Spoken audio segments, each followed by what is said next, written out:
antes. Fala pessoal, tudo bem? Bom dia, boa tarde, boa noite. Esse é o Entreviews, uma versão alternativa do Entretenecast, onde a gente pega filmes, séries e demais conteúdos do audiovisual para debater de forma mais aprofundada com especialistas nas determinadas áreas. Hoje, eu, Guilherme, estou aqui com a minha amiga Camila. Tudo bem, Camila? Tudo bom, Gui? E a gente vai falar sobre um assunto muito importante, que é a luta antimanicomial. E a gente está com convidadas muito especiais, Márcia Thallenberg e Cláudia Thallenberg. Vamos editar. Cláudia Thallenberg e Márcia Bezerra. Bom, serviu para descontrair, né? Camila, dá uma introduçãozinha bem rápida do nosso tema, para a gente poder introduzir a galera no que a gente vai falar hoje. Claro, Gui. Oi, bom dia, boa tarde, boa noite, dependendo de quando você vai assistir a gente. Então, o assunto de hoje é a luta antimanicomial, como o Gui falou, e a gente vai falar um pouquinho sobre como eram os manicômios lá no século XV, quando eles começaram a aparecer, digamos assim, como eram os tratamentos de doenças mentais, e hoje os CAPs, com os tratamentos mais alternativos, como a utilização da arte, por exemplo, como são feitos esses tratamentos e o que mudou de lá, do passado, até os dias atuais. Bom, a gente está com as convidadas aqui. Tudo bem, Cláudio? Tudo bem, Márcio? Como vocês estão? Bem-vindas. Tudo bem, né? Um pouco nervosas, né? Mas daqui a pouco a gente vai engatando no papo e a gente vai descontraindo. Oi, bom dia, boa tarde, boa noite. Tudo bem, eu sou Márcia. Tudo bem, vamos lá, vamos falar um pouco da saúde mental, né? Vamos fazer uma introdução aqui rápida. A Cláudia é professora aqui da UERJ, né, lá do Departamento de Psicologia, possui experiência em políticas públicas de saúde mental, álcool e drogas, atenção básica, arte e loucura, e também tem experiência em CAPS. A Márcia Bezerra, psicóloga, trabalha em CAPS desde 2005, primeiramente em Nova Iguaçu, e no ano passado, de 2023, assumiu a direção do CAPSAD Maqueba, em Ramos, aqui na zona norte do Rio. Novamente, bem-vindas. Obrigada. A Márcia também é coordenadora de saúde mental do município de Mesquita, certo? Certo. Então é isso, apresentações feitas. Vamos partir para o debate, para a conversa em si? Vamos. Bom, primeiramente, para poder dar o start na nossa conversa, vamos falar sobre o que são doenças mentais, o que se difere de transtornos mentais. Qual é essa diferença? Tem diferença? Bem, eu acho que quando você usa essa nomenclatura de doenças mentais, você afirma, né, essa dimensão da doença para além da saúde. Quando a gente fala a partir das classificações, né, internacionais das doenças, né, a gente vai chamando de transtorno, tem uma questão que é diagnóstica, mas também para nós, da saúde mental e da luta antimanicomial, né, é poder reforçar a produção da vida para além da doença, né? Então, essa ideia de um transtorno, ela, num certo senso comum, né, traduzindo um pouco para a atenção psicossocial, ela dá uma ideia de alguma coisa que é episódica, que é transitória, né? Ela não é um destino, né? Ela não é um selo que vai marcar e vai determinar a vida das pessoas, né? Então, de um certo ponto de vista, né, para além das discussões diagnósticas, né, dentro da psiquiatria, eu acho que para a gente, da luta antimanicomial, né, do movimento da luta antimanicomial, né, ligados ao movimento da reforma psiquiátrica, né? Para nós tem uma diferença que eu vou dizer assim, ontológica, essa semiótica e ontológica nesse sentido, né? Produzir a vida para além das dores, dos sofrimentos. Né? Acho que essa é uma diferença importante aí desse paradigma da atenção psicossocial, que difere outras formas de tratamento. Eu acho que quando você cola né, em alguém uma doença, né, você tem aí uma possibilidade que essa pessoa também fique ali em torno só dessa doença também, né? E quando você fala que é um transtorno, o transtorno é transitório, né? Como a Cláudia falou. É passageiro. Você tem uma possibilidade de que ela se agarre na esperança. Opa, eu tenho vida além disso, né? Eu não tenho uma doença, não sou uma doença. Porque eu não sei se vocês... sabe, tem pessoas que se agarram em termologias, né? Em alguma coisa. Eu sou uma pessoa... Eu tenho... se apresenta como uma doença, né? Por exemplo. Né? Não se apresenta como uma pessoa, meu nome é fulano de tal, vim daqui, não.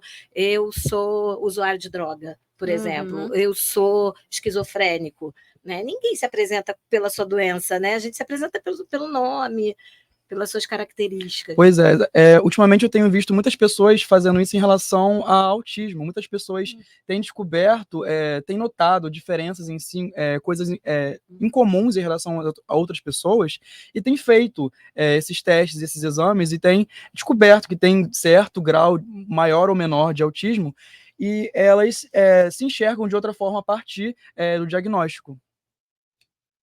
Então, isso é uma conversa, uma discussão que dá pano para manga, assim. Eu acho que tem alguma coisa que fala das existências, né? E das sensibilidades e da percepção das pessoas, né? Elas são diferentes, embora a gente viva em sociedade e a gente tem regimes disciplinares de modos de sentir, perceber, né? Então, aquilo que escapa de uma certa norma, né? Ele vai ser excluído, vai ser visto, percebido como estranheza, né? Isso produz efeitos nas pessoas, né? Quando você fala do TEA, né? Do transtorno do espectro autista, né, das pessoas, de alguma forma, se tranquilizarem porque se reconhecem ali, né, em alguma característica, em algum nível, isso, subjetivamente falando, eu acho que dá um lugar a estas pessoas, a isso que é uma estranheza, um modo de existência particular, né, que escapa ali da norma. Né? Então, acho que esse é um ponto. Eu acho que um outro ponto também é que o tempo todo essas características e os modos de produção dos sofrimentos psíquicos, né, eles estão ligados ali com as produções sociais, né? E aí não posso deixar de falar, né, do que nos atravessa hoje, a forma de organizar a vida, somos todos atravessados ali pelo neoliberalismo, né? Então, que cobra ali uma certa eficiência e certas formas de ser e de estar, né? E atravessado e fazendo parte nessa composição, nesse modo neoliberal, a gente tem uma coisa chamada indústria farmacêutica. Eu quero deixar claro que ninguém aqui está fazendo uma crítica contra a medicação, né? Ela é um recurso de cuidado, né? Mas o quanto que isso se agencia a uma certa performance, a um certo retorno a uma normalidade ou uma correção para que eu me mantenha eficiente na vida, produtivo na vida, né? Num certo limite, até anestesiado, na ponto daquilo que me produz um desconforto, eu não posso aprender uma crítica em relação ao mundo do trabalho, né? As redes sociais, enfim, como as pessoas se relacionam. Hoje, vou exemplificar, hoje a gente vive, né? O momento, a partir dessa reconfiguração do neoliberalismo, né, onde eu tenho uma relação de patrão-empregado, né, ou trabalhador, né, que virou colaborador, né, onde eu não preciso ter um patrão que me explora, eu me autoexploro, né? Que a gente poderia chamar de uberização do mundo do trabalho, da vida, a gente não para de trabalhar, a gente está em casa, e isso vai produzir efeitos, né? Efeitos, padecimentos, sofrimentos, né? E eu tenho ali uma produção diagnóstica também, né? Porque uma produção diagnóstica ela não é imparcial, ela é política também, né? Aonde eu preciso manter esses indivíduos eficientes, de uma forma eficiente eu dar um lugar. Se por um lado as pessoas se tranquilizam ao receber um diagnóstico, se apaziguam, é como se eu produzisse um lugar para elas, né? Por outro lado, também, eu tenho uma indústria farmacêutica que te coloca o tempo todo em um fenômeno aí da medicalização da vida, do sofrimento, né? No sentido de normalizar essas existências, né? E sem poder empreender uma crítica nos modos de produção, nos modos de organização da vida, do social, das desigualdades, né? Esse mês a gente comemora a luta antimanicomial. A gente tem colocado uma outra premissa, que é a luta antimanicomial, né? Uhum. Você anti-manicomial, mas também anticolonial, né? No sentido dessas outras relações que produzem adoecimento, o sofrimento psíquico, né? E como que muitas vezes esse sofrimento é psíquico, né? O luto, a gente teve aí o momento um evento, vamos chamar assim, da Covid, né? E o quanto que isso produziu outras formas de se relacionar, outras formas de adoecimento, né? Ou a Covid serviu ali como analisador para escancarar as desigualdades e os sofrimentos que já estavam ali colocados, né? Uhum. E aí eu não posso deixar de também falar, né? Aproveitar esse momento para falar do que está acontecendo no Rio Grande do Sul. Exatamente. Né?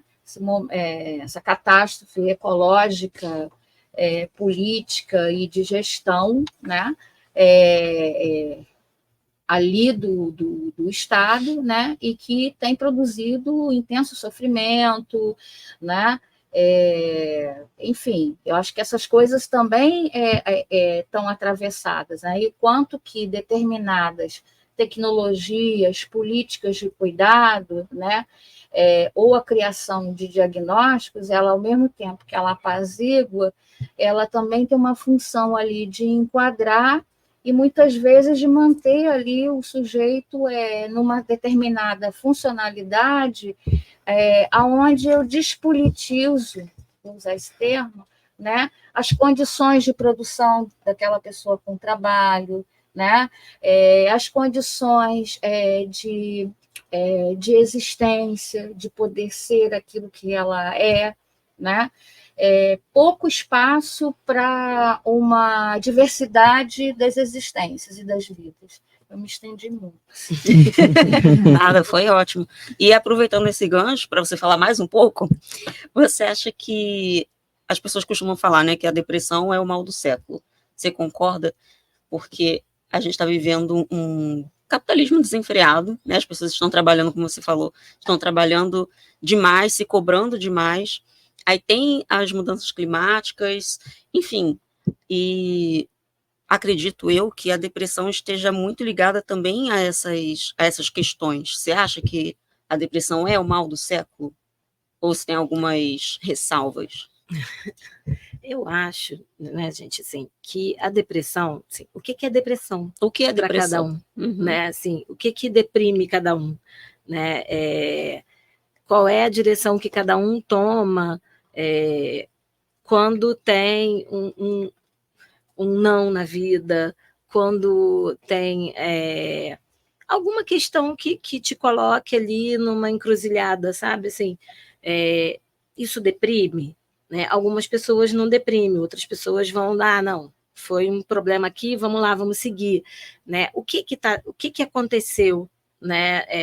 Que boom que aconteceu para a depressão virar um mal, sabe? Assim, como a Cláudia estava falando da indústria farmacêutica e um pouco, né?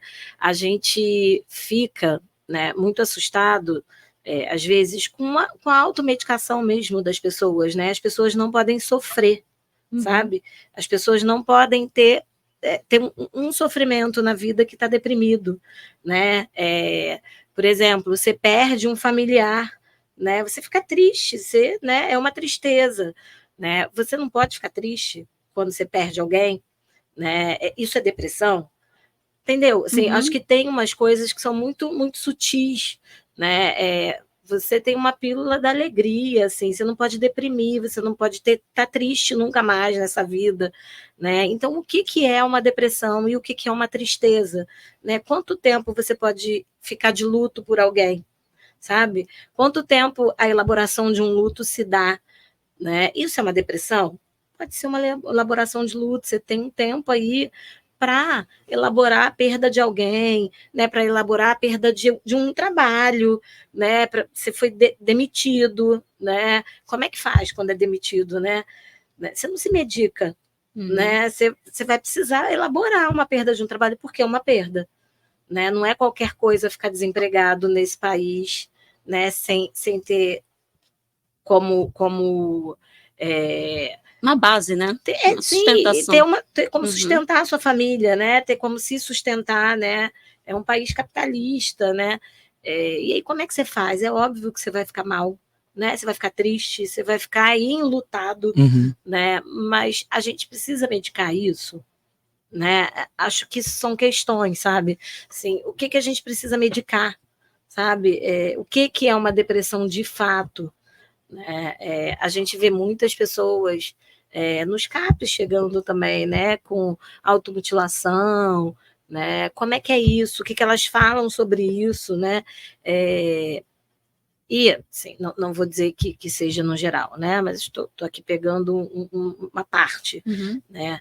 Na sua grande maioria, assim, que chega, que eu ouvi, né, que chegou para mim, que eu consegui atender, que eu ouvi, era se cortar para aliviar a dor, sabe?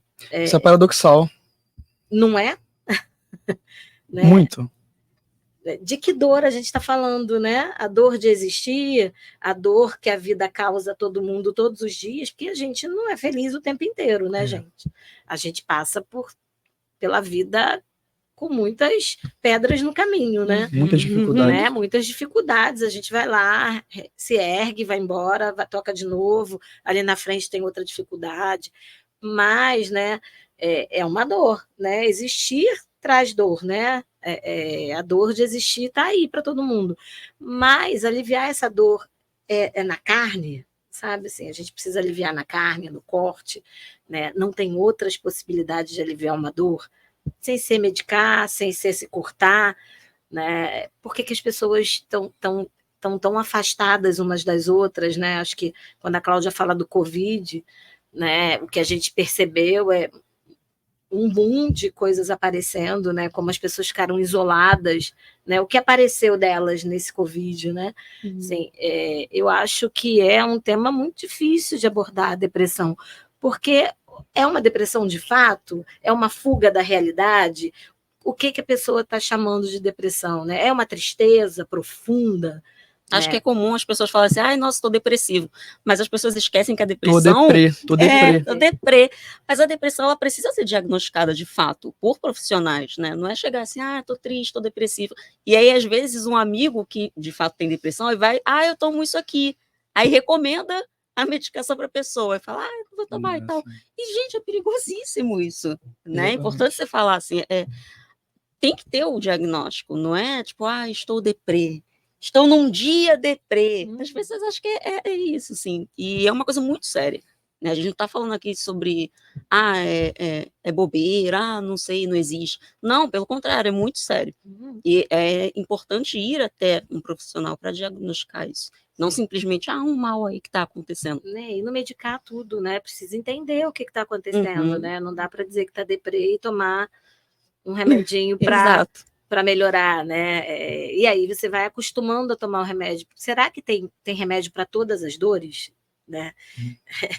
Todas as dores no mundo vão ter remédio, sabe? A dor do amor, a dor da perda, todas as dores vão ser medicadas? Será que é isso que a gente vai chegar? Exatamente. Eu acho que, agora fazendo um recorte mais etário para nossa conversa, eu queria falar um pouco o que é a juventude, né? Mas a juventude é que eu digo entre pessoas entre 18 a 30 anos, assim, jovens adultos, que 35, vai.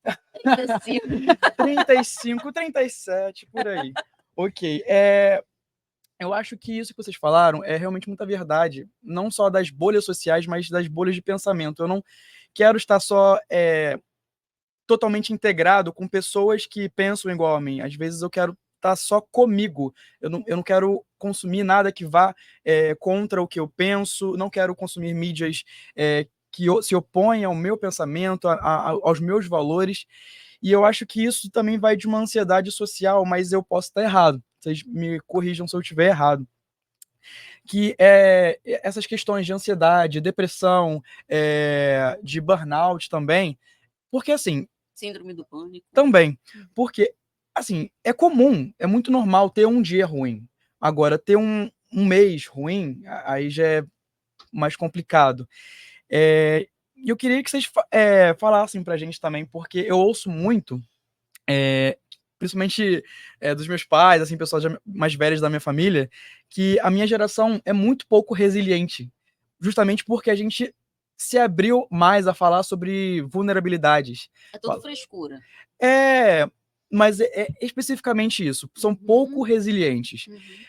Eu não enxergo dessa forma, mas eu vejo que as pessoas que convivem comigo, assim, principalmente aqui na faculdade, têm uma dificuldade de falar sobre esses assuntos,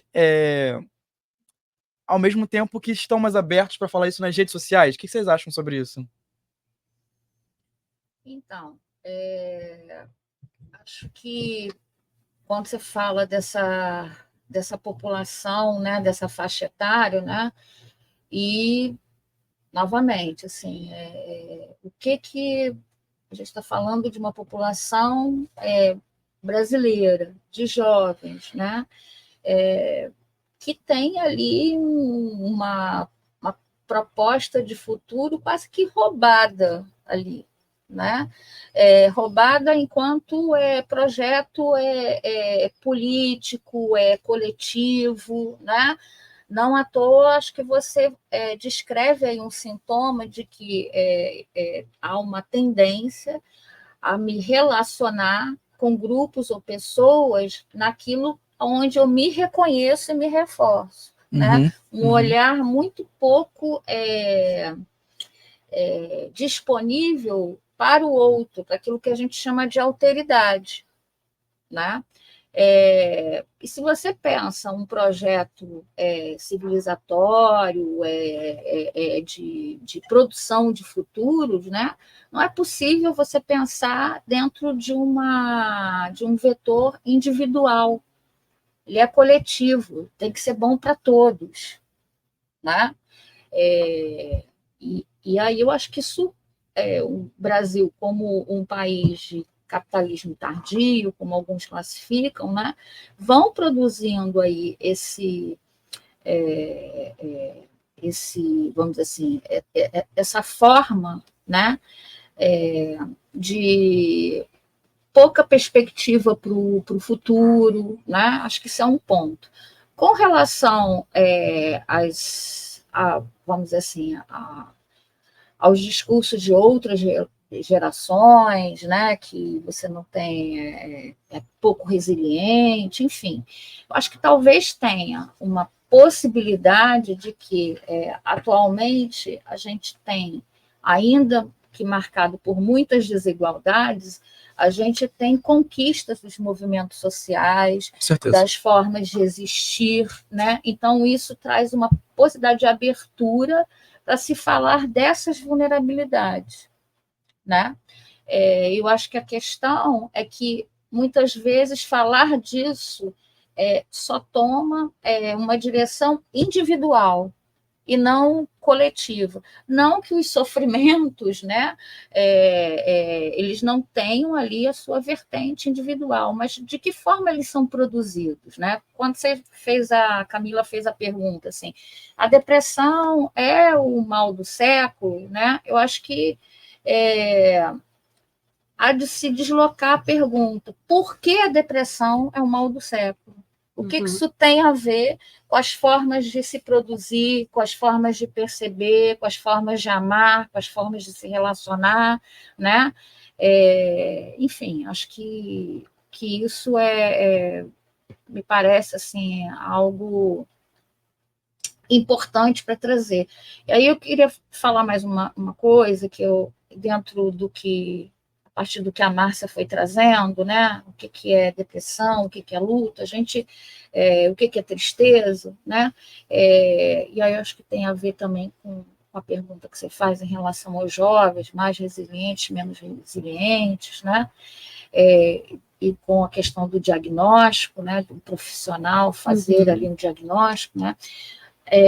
Na saúde mental e na atenção psicossocial, a gente trabalha muito com a ideia de risco e de vulnerabilidade, né? Então, aquele exemplo que você deu, uma pessoa não está bem ou está mais deprimida, vou usar essa palavra, né, mais entristecida, durante uma semana, um mês, né? Qual é o limite disso? Então, a gente trabalha com o impacto, né? A ideia de risco e de prejuízo para a vida daquela pessoa, né? Então, se é uma pessoa que está triste, né? Ainda que dentro de um contexto, né?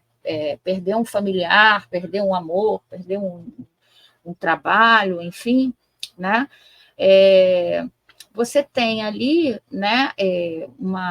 A pessoa começa a ficar só dentro de casa, né? A pessoa para de comer, né? A pessoa não consegue sair de casa, a pessoa não consegue tomar banho, para de trabalhar.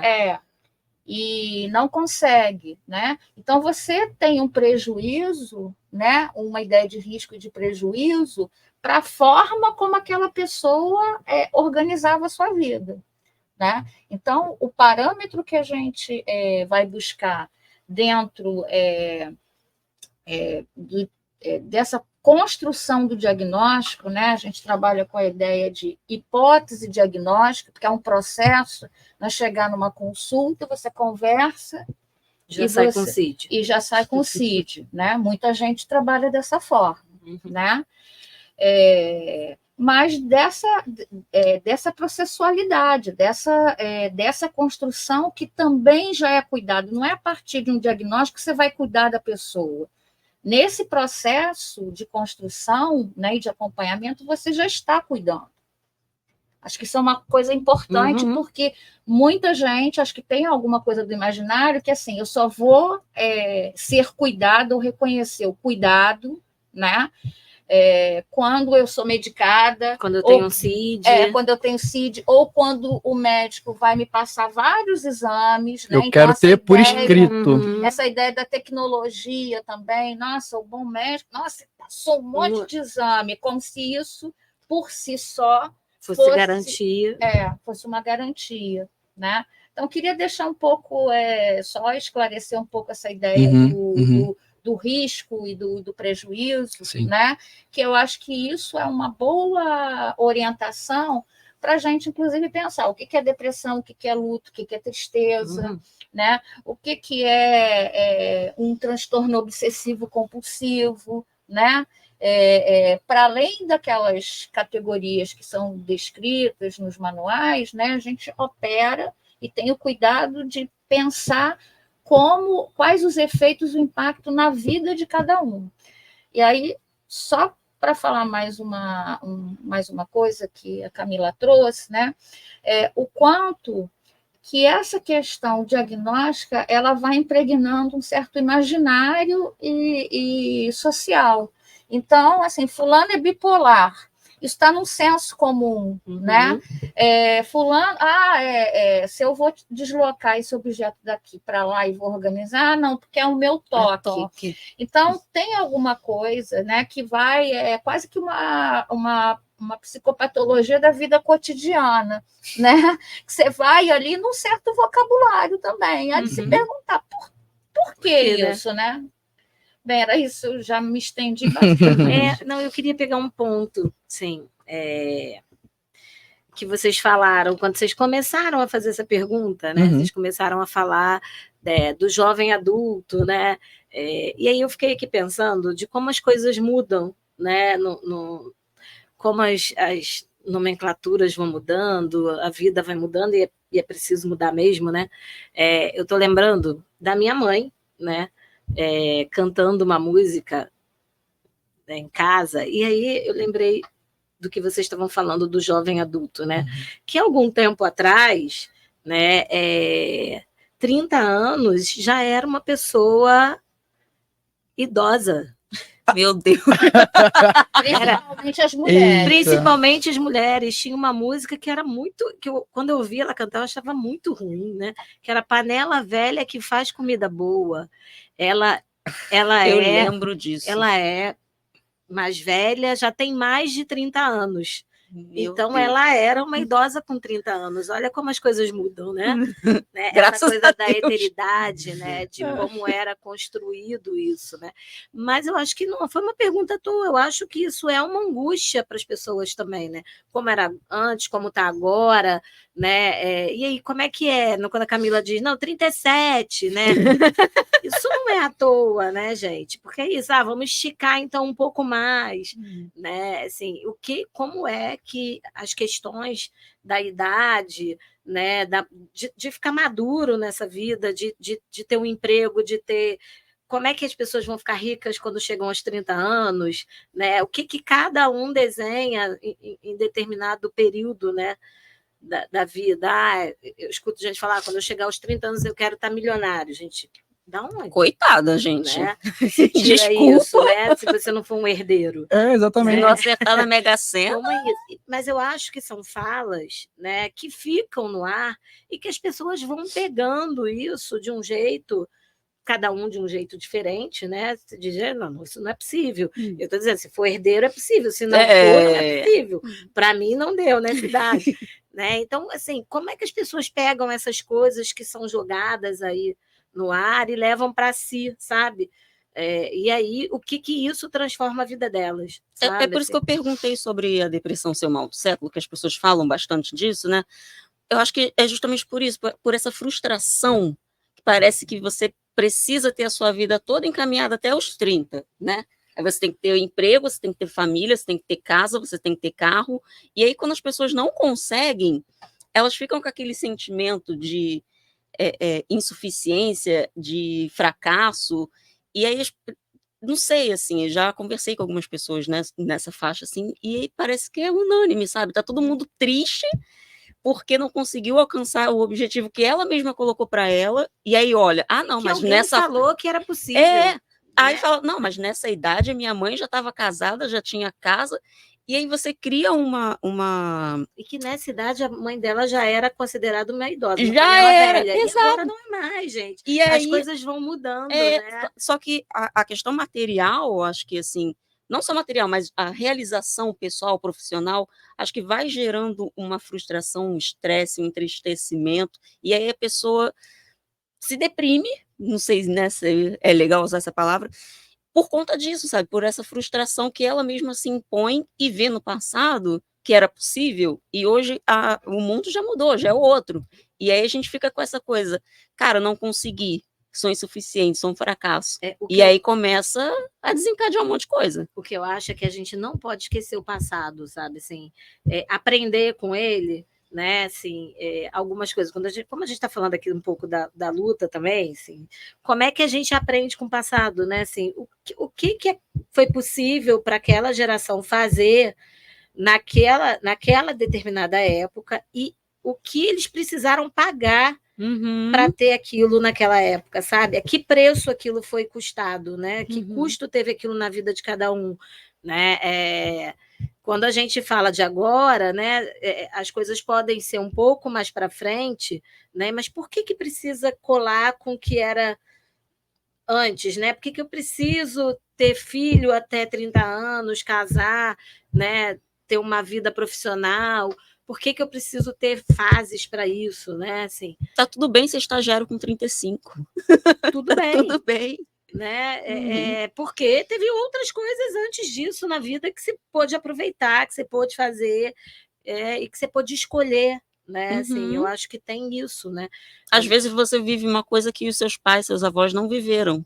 E isso também tem que ser levado em consideração, A né? gente acha que precisa fazer isso mesmo, né? Viver coisas que seus pais e seus avós não viveram. Por favor, né, gente? Façam isso. Pois é. Falando um pouco disso, assim, só para dizer um pouco, né? De fato, do serviço, né? De como era antes, né, para agora, né, quando a gente tinha lá os manicômios fechados. Eu queria entrar nesse assunto, né, colar um pouco essa coisa do passado com o presente, né, só para a gente poder fazer uma releitura mesmo da vida, do que acontecia e por que a gente precisa ficar tão agarrado a essas coisas, né? Fala um pouco sobre como eram essas instituições, conhecida como hospício, manicômio, tem vários nomes, né? Como eram os tratamentos nessa época? Eram muito ruins, né?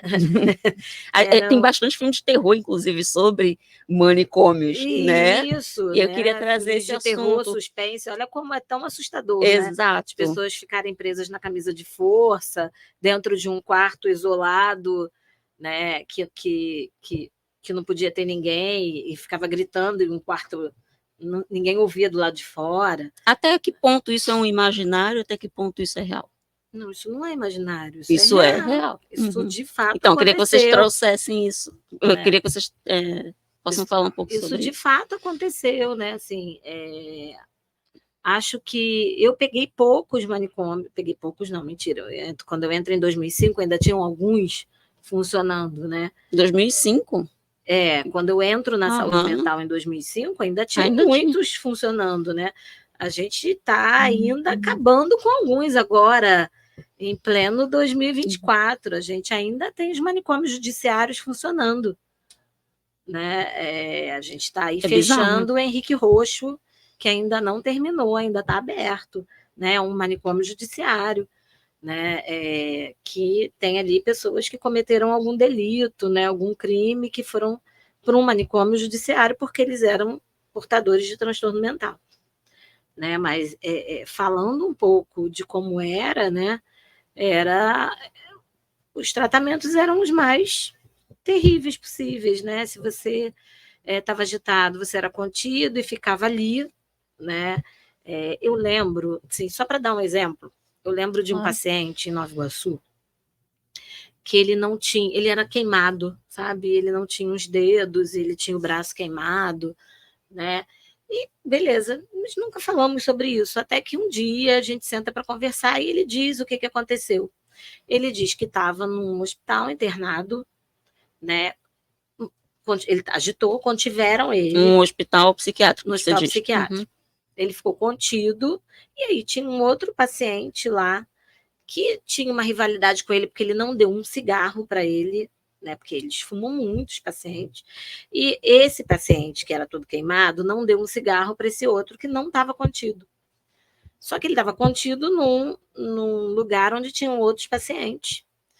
Não tinha ninguém vigiando, porque quando se contém alguém, você precisa estar ali do lado, tomando conta, vigiando. Como é que fica esse paciente contido, só para contextualizar, gente? Como é que ele fica? O paciente pode estar contido porque ele está muito agitado, está se colocando em risco, né? Pode estar querendo jogar a cabeça na parede, puxar fios e tomar choque, né? Ou colocar outra pessoa em risco, agredir alguém. Então, você contém, mas você contém do lado, medica e contém, e ele fica com você fica com ele ali, vigiando.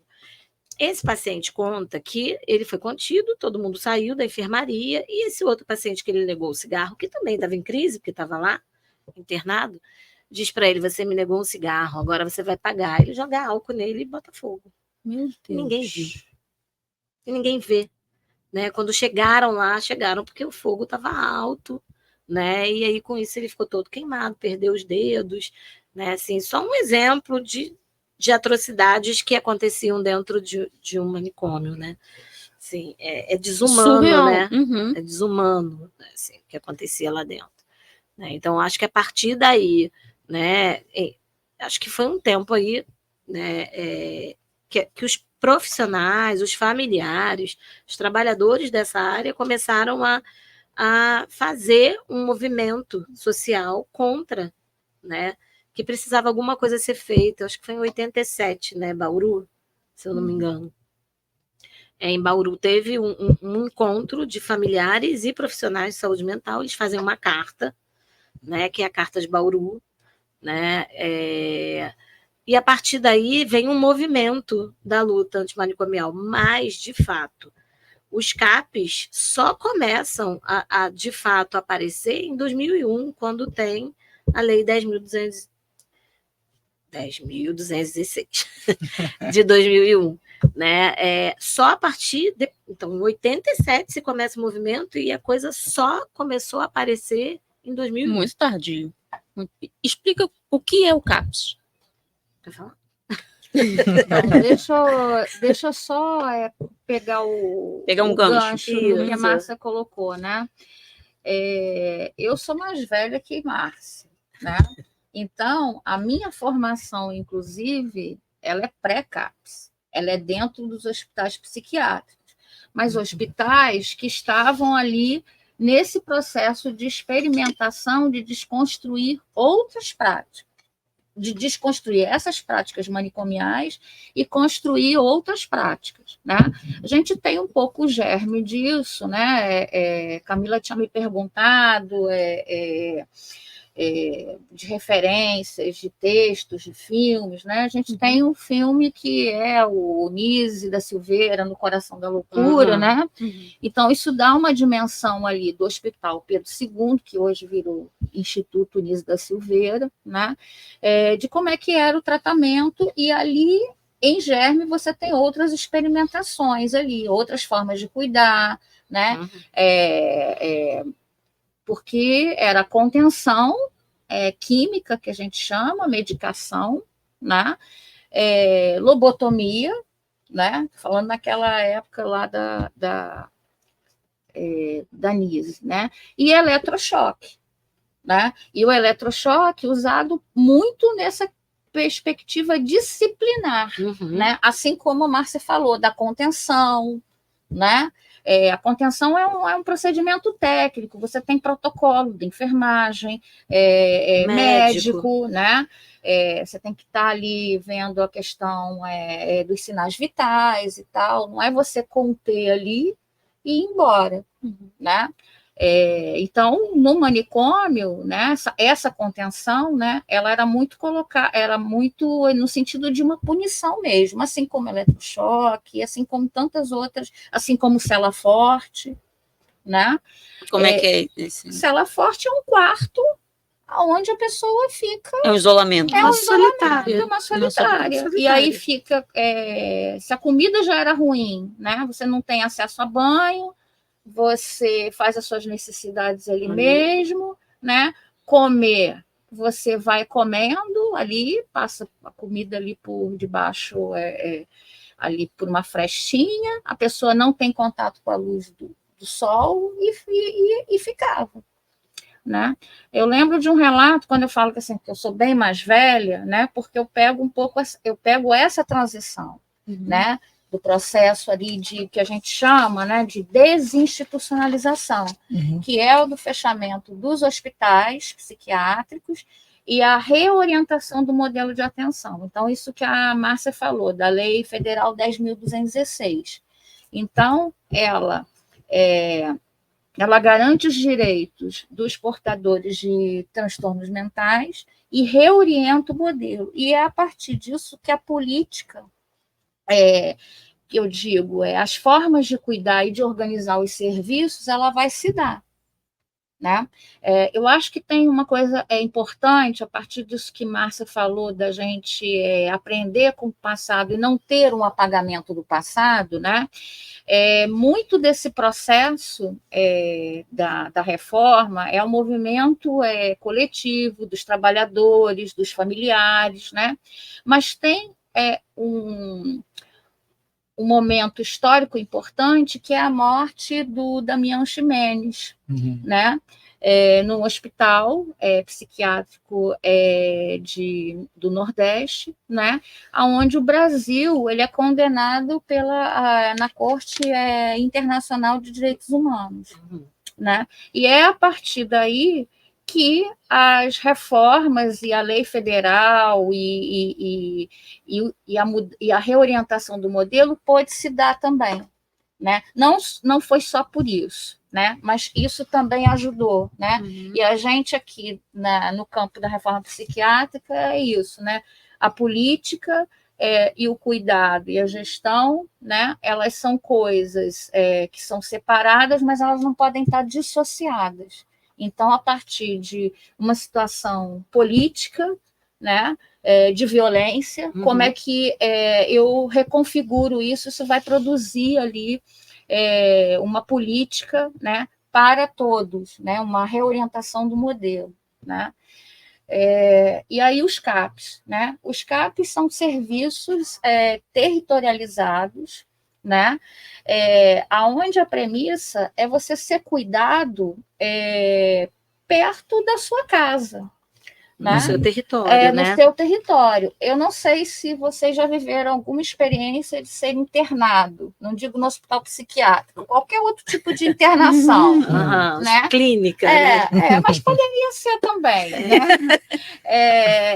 Como que é ruim? Você perde a sua individualidade, você perde o seu espaço físico, até a sua roupa. Né? A hora de tomar banho, a hora de comer. As cores do local. As cores. Tipo de luz. Isso. Tudo muito característico, né? Isso. As relações que você tem. E o quanto que você está distante do seu território, das suas pertenças, tem uma palavra estranha para isso. É iatrogênico. Né? Ou seja, produz mais malefícios, mais dificuldades do que de fato está em aliança ali com o cuidado, com o tratamento, com a produção da vida, né? Acho que a direção também, a premissa também dos CAPs, né? Quando é uma palavra que a gente fala muito, é o cuidado no território, né? É a gente inserido na sua comunidade, né? Porque isso também é saúde.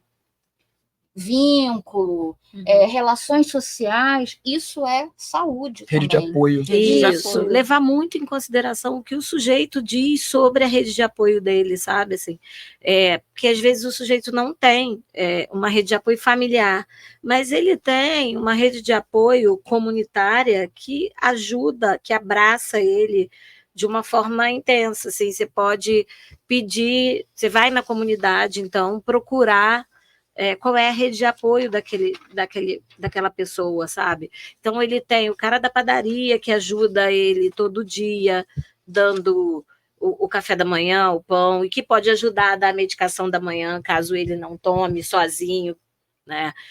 Você tem a vizinha, que pode ajudar em alguma outra atividade que ele não consiga fazer sozinho e que você vai ali pedindo uma ajuda, né?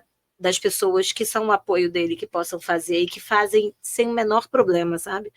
Sim, então você consegue, no território do sujeito, né, fazer com que ele fique muito mais próximo e que ele entenda seu tratamento de um jeito muito melhor do que ele está internado no hospital, só toma sua medicação agora, ele vai para casa, ele ia para casa bem, e daqui a uma semana não estava mais bem porque parava de fazer o tratamento, porque aquilo para ele não fazia sentido.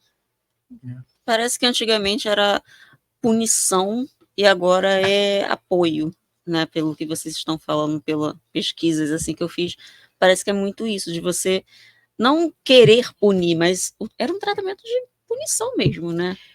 Praticamente. Eu acho que o nome dos CAPs já diz um pouco disso, né? Exato. Centro de Atenção Psicossocial. Então, você não trata só da questão da saúde mental do sujeito, né? Você tem aí uma gama de coisas, né? É o psico, é o social, porque tudo influencia numa crise, por exemplo, do sujeito, né? O psico e o social. Né? Então, não tem como você trabalhar só com uma medicação, porque, né, a gente veio falando disso um pouco lá no início, né? Tem coisas que a medicação não vai dar conta, né, na vida. E às vezes a gente precisa operar com outras ferramentas, outros recursos de cuidado, até para a medicação entrar. Não adianta só a medicação, você tem que ter... às vezes até para a gente ali com a gente chama de usuário, né? Usuários dos serviços de saúde mental, né? Usuários do SUS, né? Do Sistema Único de Saúde, né? A gente, muitas vezes, o cuidado ele vai entrar ali com outras ferramentas até para poder que a medicação entre depois, né? Muitas vezes a gente tem alguma coisa do imaginário, não, vai tomar medicação, né? Muitas vezes a gente precisa oferecer outros cuidados. Oferecer um café, uma comida, um banho. Acho que é nesses casos que vocês acabam trabalhando também em conjunto com os profissionais de assistência social, não seria isso? Então, os CAPs, eles têm... você é um pouco até assim mais informativa, né? Porque eu acho que é legal, porque acho que as pessoas não têm, infelizmente, de uma forma geral, a dimensão do que são esses serviços, né? Não, informe, né? Fale tudo. Então, os centros de atenção psicossocial, eles são serviços territorializados, né? A gente tem 3 tipos, né? O CAPES 1, que é um CAPES para municípios de menor porte populacional, até 15 mil habitantes, né? E os CAPES 2 e 3, que são acima de 50, 100 mil habitantes. Tá? Posto isso, eu tenho também com relação à clientela. Então, eu tenho os CAPES que são designados para pessoas com transtornos psíquicos, né? Sofrimento psíquico e outras comorbidades, tá? Eu tenho os CAPES do tipo 3, que eles têm uma hospitalidade noturna. Então, quando a gente falou lá no início, né, da reorientação do modelo, então eu tenho, para além do hospital psiquiátrico, né, nessa reorientação, como é que eu ofereço um cuidado intensivo, né? No momento de desorganização, no momento de crise. Então, a gente tem alguns dispositivos, o dispositivo do CAPES 3, que ele tem a hospitalidade noturna, então ele tem leitos, né? Acho que Márcia funciona depois... 24 horas. E aí a gente tem os CAPES 3 e os CAPES AD, álcool e outras drogas 3 também. Nós temos também as residências terapêuticas, ou seja, aquelas pessoas que ficaram, né, 20, 30 anos internadas, né, no hospital psiquiátrico, e aí eu também tomo como referência, né, o documentário que eu acho que está na Netflix, né, Holocausto Brasileiro, né, que fala ali do hospital de Barbacena, né? Então, você se depara com pessoas que ficaram 20, 30 anos internadas, e aí não tem vínculo familiar, não tem trabalho, não tem renda, né? O que se faz com essas pessoas, né? Porque tem alguma coisa que é do cuidado, do tratamento, mas essas pessoas, como que eu vou morar? Quais os lugares de moradia? Então, a gente também tem um dispositivo que são os serviços residenciais terapêuticos. E eu acho que, pegando esse gancho, assim, as pessoas que não tinham mais nenhum vínculo familiar e que viveram 30, 50 anos internadas em um hospital psiquiátrico e perderam todos os vínculos, com a lei, né, com o advento da lei e a mudança, né, de serviços, eles recebiam uma indenização, né, que era do governo federal. Sim. Eles chamavam o programa de volta para casa, né? Essas pessoas precisavam voltar para os seus municípios de origem, tendo ou não familiares lá, né? E o município precisaria deixar elas numa residência terapêutica, né? Então, essas pessoas retornam para o município com essa indenização, que é vitalícia, que é o de volta para casa, né? Hoje, se eu não me engano, está em torno de 500 e pouco, Mas elas têm outros direitos, não é não é um BPC, né? Não é um benefício de prestação continuada. É uma indenização mesmo, né? Por terem ficado tantos anos afastadas. Então, elas voltam para o seu território numa residência terapêutica. E ali elas vão viver, junto com outros que também estavam nessa mesma condição. Gente, eu fiquei um pouco assustada. 30 anos vivendo num hospital psiquiátrico. Tem gente que nunca saiu, que morreu lá, né, gente? Eu peguei um prontuário, eu participei de uma das ações de desinstitucionalização do Estado, uma das primeiras, que é o Hospital Estadual Teixeira Brandão, no município de Carmo. Né? Então, eu peguei um prontuário que a pessoa tinha ficado internada 50 anos. Gente... Né? É inacreditável. Sim. Né? 40, 50 anos. Né? E agora, né? Você pegou esse caso. Eu tenho quase 60 anos, eu tenho 58 anos, né? Mas é isso, né? Uhum. E o quanto que essa institucionalização também, acho que talvez Márcia possa falar, está mais apropriada de falar disso, né? O quanto que esse movimento da reforma psiquiátrica e da política de saúde mental, ele não está dado, ele não está conquistado. A gente viveu aí um retrocesso nos últimos 8 anos, né? Onde você tem um dispositivo que são das comunidades terapêuticas, né? Que são destinadas ali para pessoas, né, com uma relação ali com relação à questão do uso de substâncias, né, e o quanto que o caráter delas ainda é um caráter de exclusão, caráter de exclusão, né, ainda não, é um caráter de exclusão, né, elas ficam fora da cidade, ficam mais retiradas e tal, porque tem uma lógica ali de tratamento moral, e que é de exclusão. Então, você tem aí dispositivos, e vira e mexe, a gente tem aí denúncias na mídia por violação de direitos humanos e tal. E que não colocam só usuários de droga lá, né? Colocam também pacientes com transtorno mental, né? E aí você tem aí novos manicômios aparecendo, sabe? Sim. Com outros nomes, né?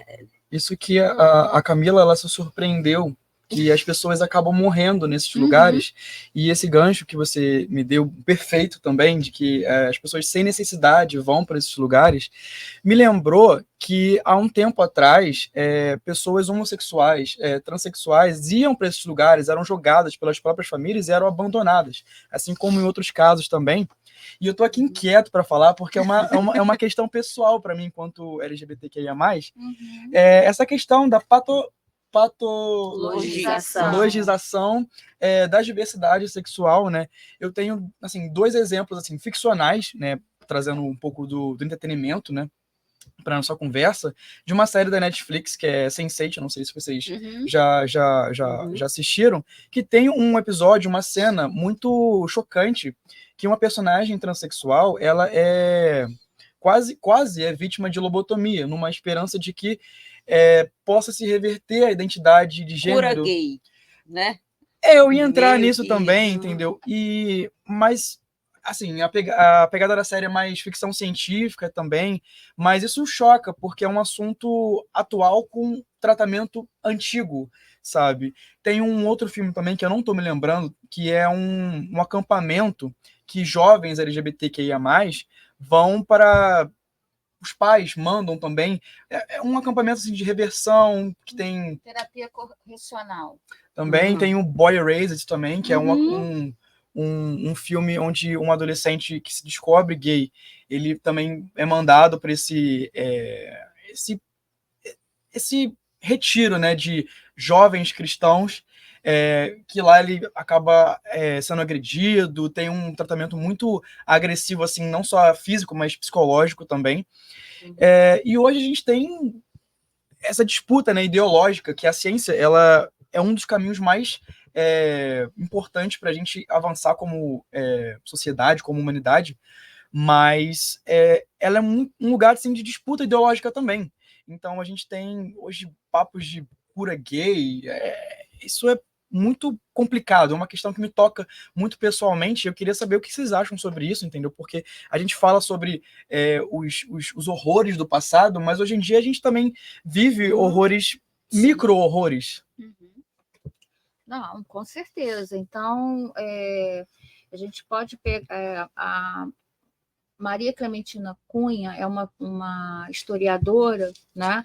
Ela escreveu um livro sobre o Hospital do Juqueri. Uhum. E ela trabalhou com documentos, né?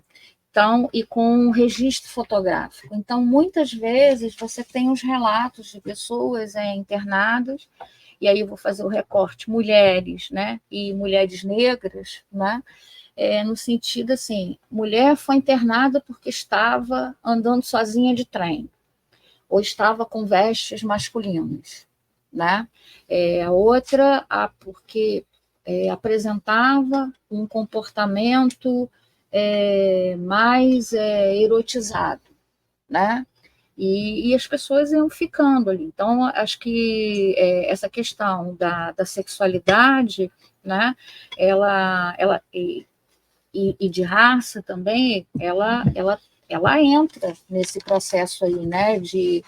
Acho que quando Márcia sinaliza, né? O hospital psiquiátrico não era só a pessoa que tinha algum problema com álcool e outras drogas ou um transtorno psiquiátrico, né?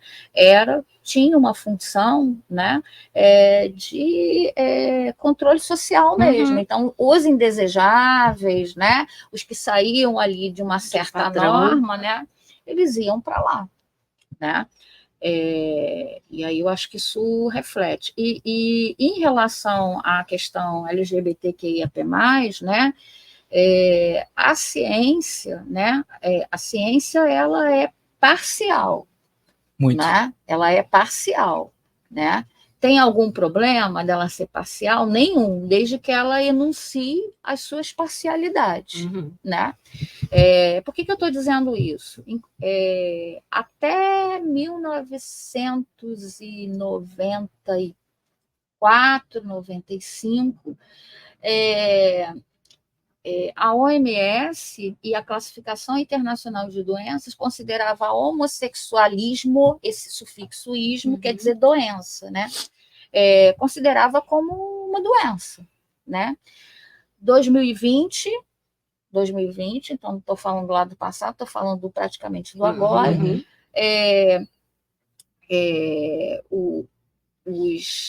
A transgeneridade ela era patologizada, né?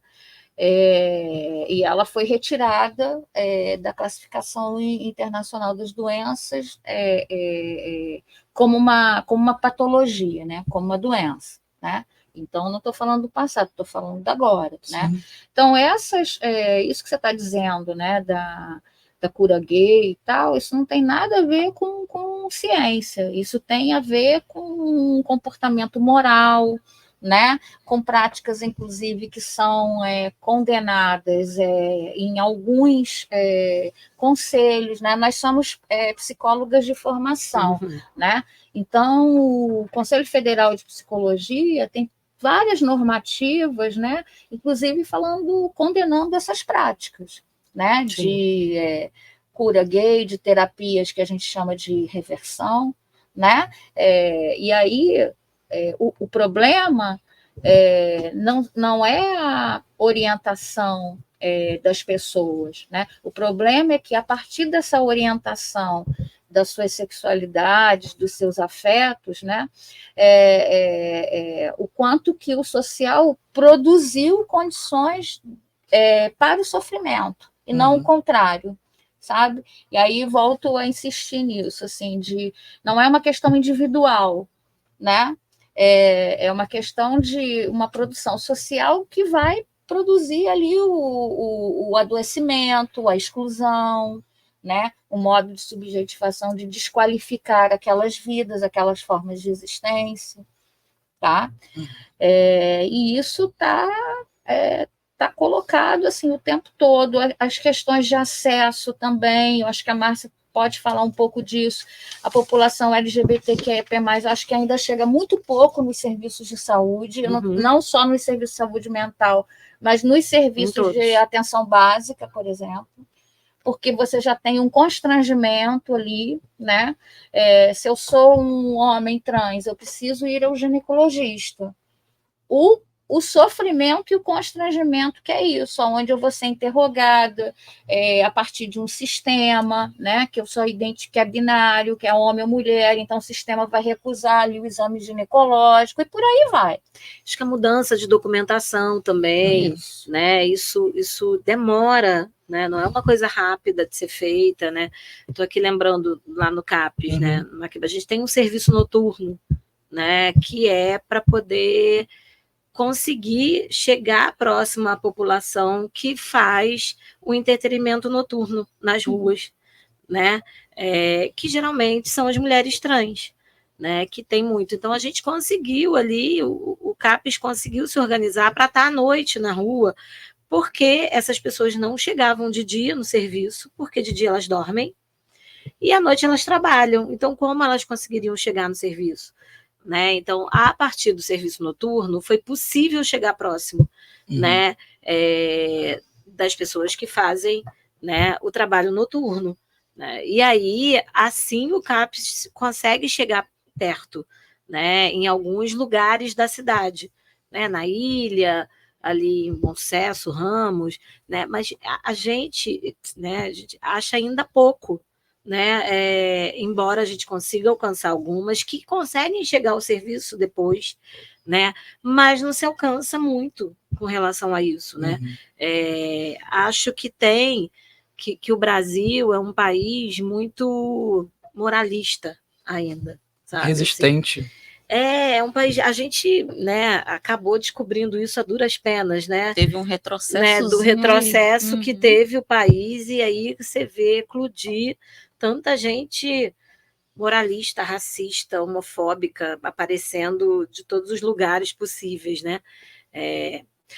Com isso que eu digo que a gente não pode esquecer o passado, a gente não pode esquecer o que aconteceu, sabe? Assim, a gente não pode piscar, porque se a gente pisca, a gente volta de novo nesse retrocesso absurdo que teve, né? Assim, então, acho que é isso, assim, tudo que é diferente ou que sai um pouco da lógica, né, dessas pessoas, entram aí num lugar de exceção, né? E aí é isso, vão produzir, né, obviamente, dores, né, assim, difíceis de lidar.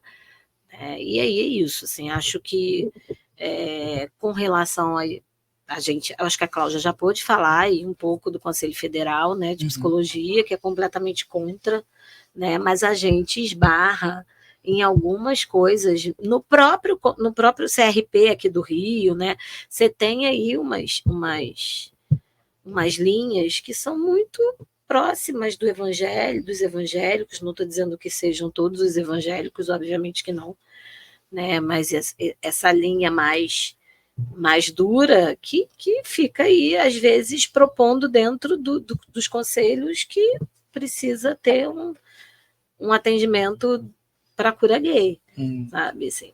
A gente sai do viés médico, científico, para uma questão ideológica. Exatamente. Isso que é muito, muito cruel, né? Assim. Mas eu acho que acho que foi Paulo Freire que disse isso, né? A ideologia, né, ela atravessa as práticas cotidianas e ela também está na ciência. Acho que a diferença é que se essa ideologia ou se essa visão de mundo, ela inclui ou ela exclui, né? Porque, de fato, assim, acho que a proposta da luta antimanicomial, da reforma psiquiátrica e dos serviços, né, da RAPS, né, Rede de Atenção Psicossocial, né, acho que isso é uma coisa que a gente, na verdade, você tem os CAPs, mas você tem uma rede, né? Então, a gente foi falando das residências terapêuticas, dos tipos de CAPs, a atenção básica também entra, a urgência e emergência, os leitos no hospital geral, né? As unidades de acolhimento, que para as pessoas que têm ali alguma questão ali no uso de álcool e outras drogas, né? Unidades de acolhimento dentro da RAPS, da Rede de Atenção Psicossocial, e que estão ali organizadas psiquicamente, mas estão na situação de risco no território onde elas moram. Então, elas precisam ali de um lugar, de uma pausa para dar um tempo para organizar a vida, né? Então, a unidade de acolhimento é uma proposta, um dispositivo para pensar essa ferramenta aí, essa possibilidade ali de cuidado. E aí, Guilherme, quando você falou assim, esse trabalho de vocês é um pouco ligado à assistência social, né? Eu acho que a gente acabou pulando. A gente perdeu ali, né? O bom é que a gente cochila e a gente acorda, assim, né? Exatamente. Ainda que no sobressalto. Então, a própria portaria, as portarias e a Lei 10.216 diz que esse trabalho ele é multidisciplinar, diferente, inclusive, como era no passado, no hospital psiquiátrico, no paradigma manicomial, que você tinha um médico, enfermeiro, às vezes um terapeuta ocupacional, mas você não pensava num cuidado integrado, era tudo nas suas caixinhas, né? No paradigma da atenção psicossocial, a gente trabalha com a equipe multiprofissional, né? Então, serviço social, psicologia, psiquiatria, médico clínico, oficineiro, TO, redutor de danos. Acho que, Márcia, vamos aproveitar aqui que eu acho que é importante falar do redutor de danos, do trabalho da lógica da redução de danos, né? Então, esse trabalho é um trabalho integrado para a produção da vida, né? Então, não é só assistência social, é um conjunto de profissionais para pensar planos de cuidado, processos de cuidado, né? Sempre visando ali o território. Isso não é fácil. Eu imagino você trabalhar numa perspectiva multiprofissional, né?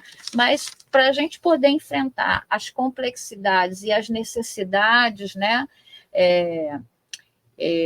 Que os sofrimentos psíquicos, né, e os transtornos demandam, né, você precisa também pensar ofertas de cuidado também complexas, robustas, né, para pensar ali a singularidade de cada pessoa. Tá? E de cada território. E com vários olhares e vários saberes, né? Assim, porque, assim, quando tem um que é psicólogo, vai ver uma determinada situação, o assistente social da equipe vai dizer, gente, mas eu acho que tudo bem que tem essa situação, mas as questões sociais dele também estão gritando, a gente precisa ver, né? Cada um com seus saberes vai ali juntando um pouco para aquele sujeito, né, para poder cuidar daquele sujeito, né, assim. E quando a Cláudia fala da redução de danos, né, assim, o CAPS dele trabalha na lógica da redução de danos, né, não é a lógica da abstinência, né, como é nas comunidades terapêuticas, né, o que seria uma lógica da redução de danos, né, gente, assim, o que seria, o que é droga, né, na vida, né? A gente pode dizer que açúcar é droga, café é droga, Coca-Cola é droga, né? Cocaína é droga, né? A gente tem vários tipos de droga, né? E como é que as pessoas usam a droga na sua vida, né? Se a droga, né? Quando os usuários chegam no CAPS, é a droga que detonou a vida dele, né? Assim, ele perdeu, igual a Cláudia estava falando, dos vínculos, né? De tudo que a gente precisa ter em mente quando o sujeito chega no serviço. Ele perdeu o emprego, ele perdeu os vínculos familiares, ele perdeu o suporte da comunidade, ele perdeu tudo com o uso da droga. né? E aí a gente vai ali trabalhando com o sujeito, qual é a melhor forma para ele, né? O que ele precisa naquele dia? Esse dia eu preciso tomar um banho no serviço, dormir um pouco no serviço para eu poder não estar na rua usando, por exemplo, né? Ele tem um lugar para parar, para tomar banho, para comer, para descansar, é uma redução de danos. Aquele dia ele não usou droga, né? Estou dando um exemplo muito básico, tá, gente? Assim, mas a gente vai ali trabalhando com o sujeito de outras formas, né? Ele estava usando crack, de repente ele diz, o crack não está me fazendo bem, vou pensar, então vou mudar, vou usar um outro tipo de droga que eu me sinta melhor e eu consiga fazer coisas que não sejam tão absurdas que eu estou fazendo com o uso do crack. Você não vai dizer para ele que ele vai parar de usar droga, né? Você vai estar ali junto com ele, apoiando ele, nele poder criar de novo na vida dele outras possibilidades, apesar da droga, sabe? Uhum. A gente tem alguns casos, né, de usuários que voltaram a trabalhar, né? Continuam lá usando a droga deles, continuam, mas não do jeito que eles usavam anteriormente, sabe? De um jeito detonado, de um jeito que eles não tinham outras possibilidades na vida, né? Eles conseguiram mudar um pouco o projeto de vida deles, né? Conseguiram sair do crack e ir para a cocaína, por exemplo, né? Que a cocaína não dá o efeito que eles tinham com o crack, e aí possibilitou que ele pudesse fazer outras coisas na vida dele, voltar a ter vínculo com a família, sabe? Você não está ali preocupado com a droga em si, né? Você está preocupado com o sujeito, né? E quais são as possibilidades que o sujeito tem para a vida dele, apesar da droga estar ali, né? Você não vai atender o sujeito dizendo que para de usar droga, que isso é o mal da sua vida, né? Não é sobre isso, né? Tem uma história que esse sujeito começa a usar droga, o lugar que a droga entra na vida dele, o que efeitos faz na vida dele, né? Isso tudo você vai ali com o tempo conquistando com que o sujeito consiga te dizer, né? Então, a redução de danos é redução de danos na vida, né? Não é redução de danos vinculadas à droga, né? Especificamente, é vinculada à vida, por exemplo, né? Se você, não só a droga, né, ilícita, né? Tem as drogas lícitas, se você está ali viciado em café, você passa o dia inteiro tomando café, aquilo já está causando alguma questão no seu organismo, né? Você precisa rever isso, mas né, de um outro jeito, né? Quais são as formas de vida que você vai ter para melhorar, sabe? Não tem a ver com a droga em si. Exatamente. Eu acho muito interessante, achei muito interessante essa perspectiva, porque tanto pelo que a gente vê em filme, em série, produção, assim, novela, é que a pessoa segue uma trajetória bem linear. Ela sofre um trauma, tem acesso à droga, se afunda, e depois ela dá uma reviravolta que ela tem um final feliz condicionada ao não uso. E isso que você falou agora me parece muito com o que a gente tem um conceito de reabilitação, de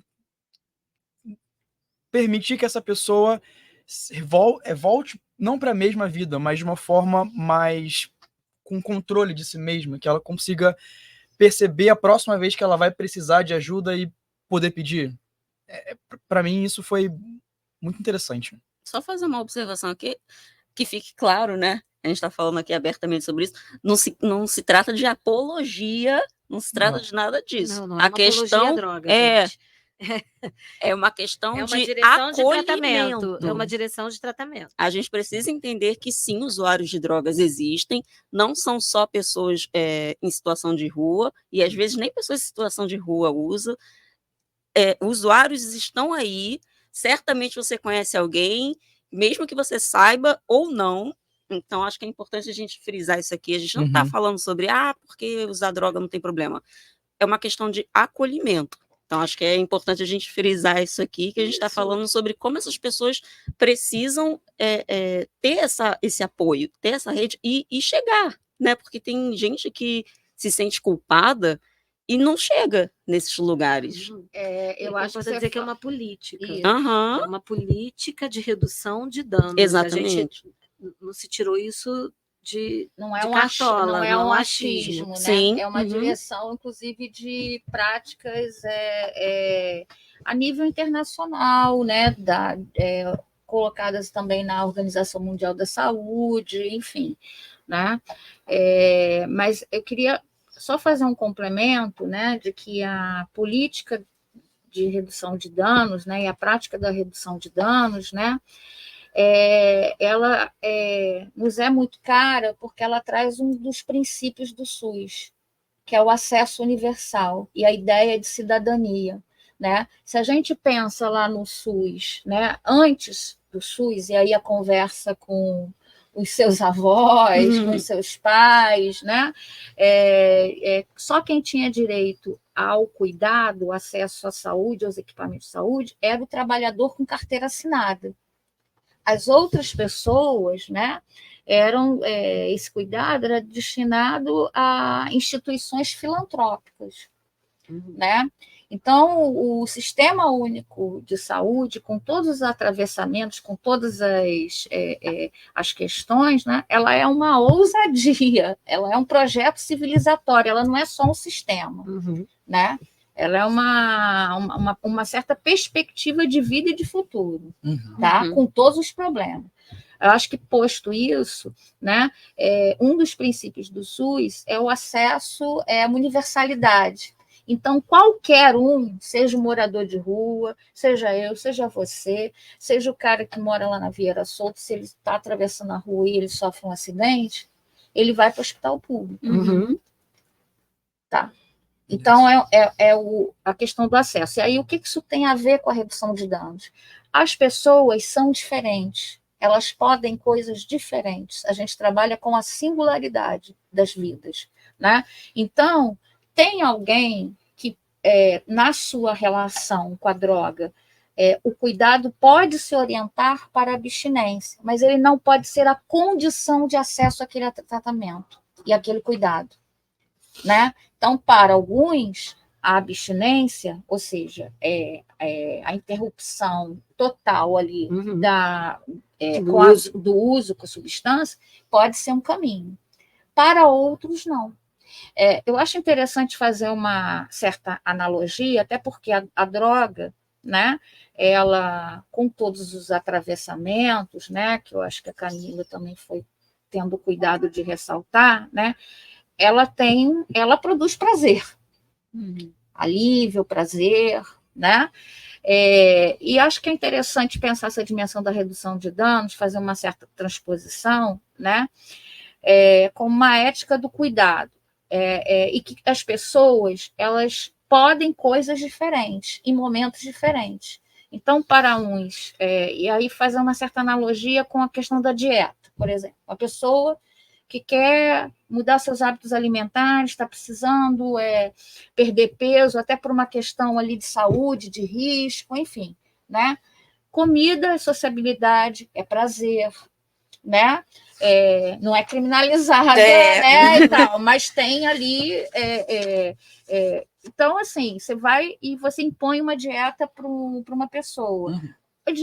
Muito difícil, né? Acho que, não sei se em algum momento as pessoas já viveram isso. Gente, é muito difícil, né? Então, tem pessoas que vão conseguir ali seguir, vou cortar todo o açúcar, cortar a gordura e tal. E tem outras que não, né? Que vão precisar ali de uma adequação com aquilo que elas podem, o que elas sustentam naquele momento para que elas possam mudar aquela relação, seja com a comida, né? Seja com uma substância, né? Tem um texto que eu gosto muito, que é de uma professora do Rio Grande do Sul, a Sandra Torossian, que ela escreveu, inclusive, para um jornal do Rio Grande do Sul que se chama Paixões e Química, e que ela vai relacionar vai colocar essa relação com as substâncias como uma paixão, né? A questão, acho que como a Márcia falou, não é a droga em si mesma, né?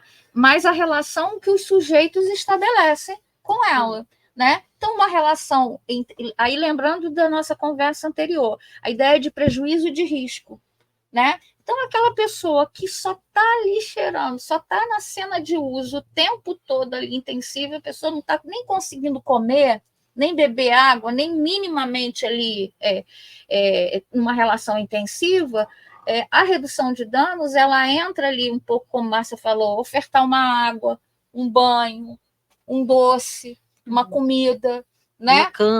Uma cama, como algo ali, como uma proximidade para que outras coisas possam entrar e essa pessoa possa criar outras conexões, outros laços com a vida, porque o laço com a vida ali está só com a droga, né?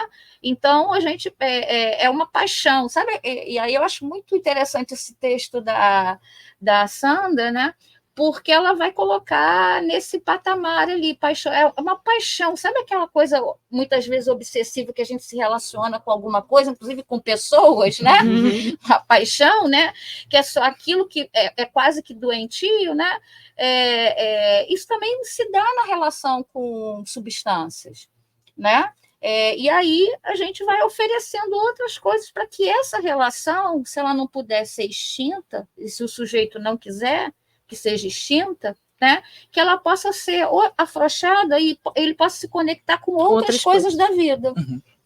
Né? E falando um pouco voltando um pouco no passado e agora fazendo uma relação, né? O que mudou dos pacientes antes e agora? Vocês percebem que, sei lá, um outro perfil de pacientes estão procurando ajuda psicológica, um outro tipo de abordagem? Se antes eram levados por familiares, agora estão indo sozinhos? Vocês percebem uma mudança no perfil?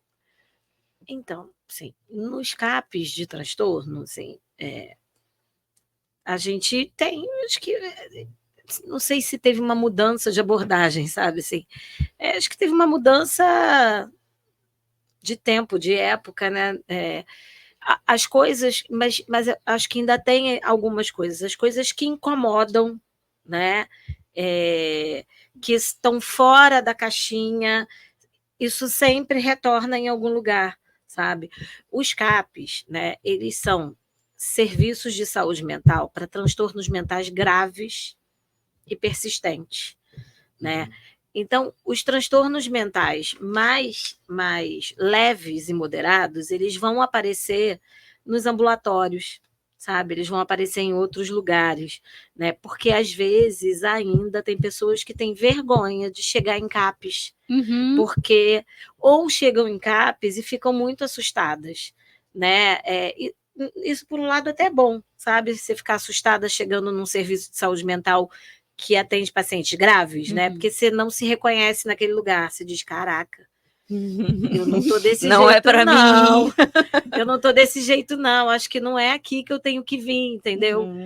De às vezes até a pessoa ser atendida, porque tá lá, vai ser atendida no acolhimento de primeira vez e tudo, e a pessoa dizer, nossa, eu tô chocada com o que eu tô vendo aqui. Eu não sou assim, não preciso de estar nesse lugar, né? Acho que eu vim no lugar errado, né? E poder se rever, sabe? Assim, rever um pouco a história dela. Não, eu só estou com uma crise de ansiedade, né? E eu acho que não é aqui que eu tenho que me tratar, porque o que eu estou vendo aqui são os pacientes muito graves, né? E aí, acho que esse susto às vezes é até bom, sabe? Assim, porque a pessoa fica, opa, não estou tão grave, né? Já fica despreocupado um pouco, né? Estou dizendo isso porque, assim, vão chegar nos serviços de saúde mental, vão chegar nos CAPs todo tipo de pessoas procurando serviço, né? Mas nem todos os tipos de pessoas vão ficar naquele serviço, podem ser encaminhadas, por exemplo, para a própria atenção básica. Né? As pessoas que chegam lá, assim, por exemplo, com alguma ansiedade, alguma coisa assim que esteja incomodando, vamos dizer assim, aonde que essas pessoas podem procurar esse primeiro atendimento? Então, na atenção básica, né? Geralmente é a porta de entrada do primeiro atendimento, mas pode chegar no CAPs, como chega, né? O que o CAPES pode fazer com relação a essas pessoas que chegam lá com uma crise de ansiedade, por exemplo, né?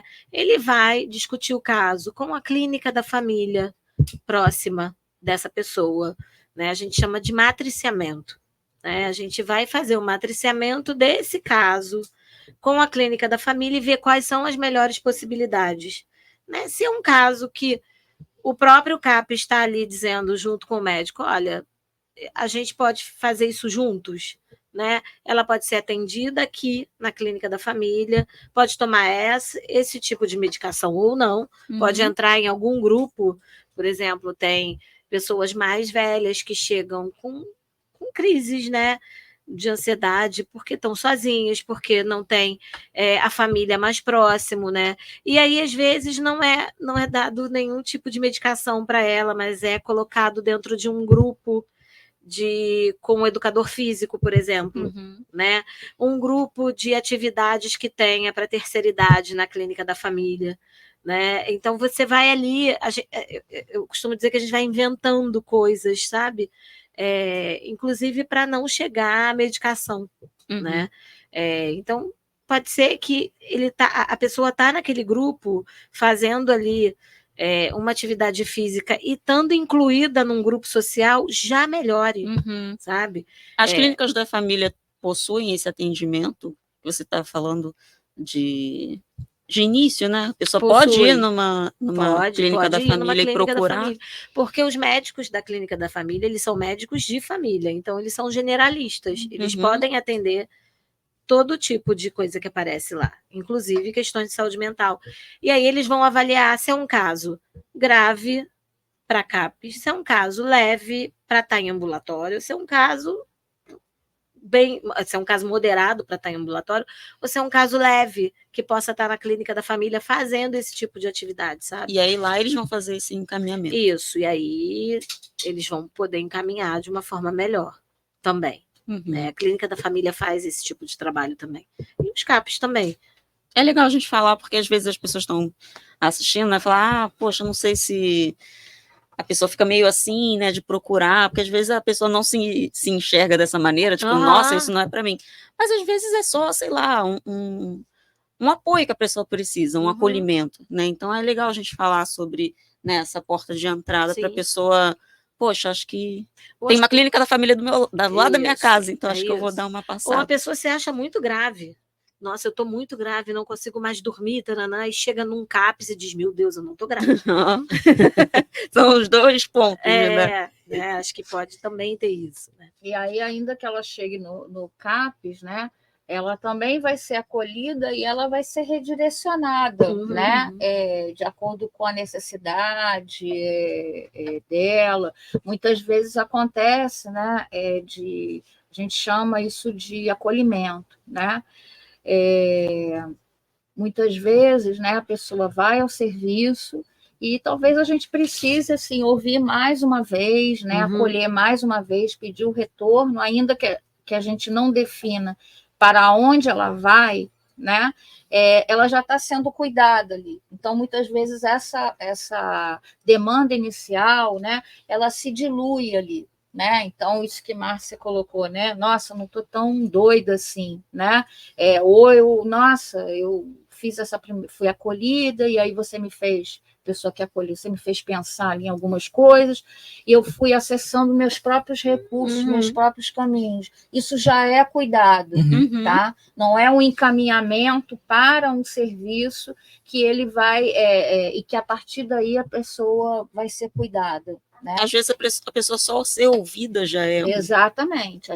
Isso já é o cuidado. Né? E aí, nos serviços da RAPES, né, e dentro do Sistema Único de Saúde, a gente opera, novamente, com esse acesso universal. Né? Então, a pessoa vai chegar, pode não ser o usuário que vá frequentar o equipamento CAPES, né? Mas ele vai ser acolhido.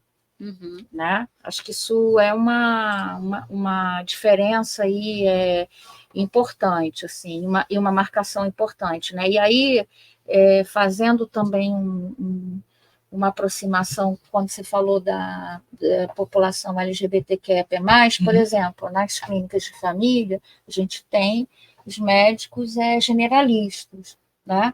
Então, esse acompanhamento, por exemplo, das terapias hormonais, né? Ele pode e deve ser feito, né? Pelo médico de família, né? Quando ele, por alguma questão, não puder e tal, a gente tem as equipes de apoio, eles vão encaminhar. ou matriciamento, né? Ou alguma questão, né?